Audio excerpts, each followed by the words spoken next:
Comme vous le savez, il y a quelques semaines, nous étions en tournée dans les garnisons militaires de notre pays, dans la commission défense et sécurité de l'Assemblée nationale. C'est un sujet important. Tous les députés de la commission, mouvance et opposition, nous sommes transportés à Kindia, Labé, Kankan et Zérékoré. Le constat est désolant simplement. L'armée guinéenne, chaque année, reçoit une dotation budgétaire importante, presque 12% du budget national. Mais ce n'est pas ce que nous constatons sur le terrain. Nos camps militaires sont abandonnés. Récemment, la presse s'est fait écho d'un détournement de fonds par l'intendance militaire. J'appelle le ministre de la Justice à instruire rapidement l'ouverture d'une information judiciaire pour éclaircir cette situation. Parce que nos militaires sont abandonnés. Chaque militaire quasiment achète sa tenue, achète ses chaussures, achète ses galons.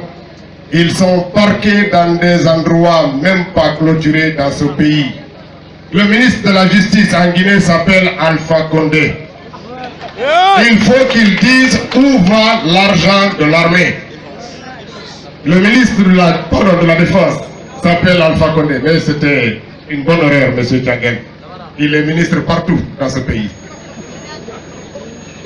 Il faut que le ministre de la Défense dise aux militaires où va l'argent de leur tenue, où va l'argent de leurs chaussures, où va l'argent de leurs galons, pourquoi les camps militaires ne sont pas clôturés. Il faut que les militaires s'interrogent. Nous, à la commission défense et sécurité, en tous les cas, les députés de l'UFDG demandons l'ouverture rapide d'une information parlementaire pour comprendre comment l'argent des militaires est dépensé. Pourquoi les militaires sont si abandonnés.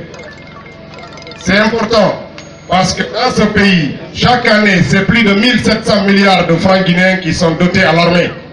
Quand un militaire tombe malade, vous n'avez pas eu un seul comprimé dans un camp militaire pour le traiter.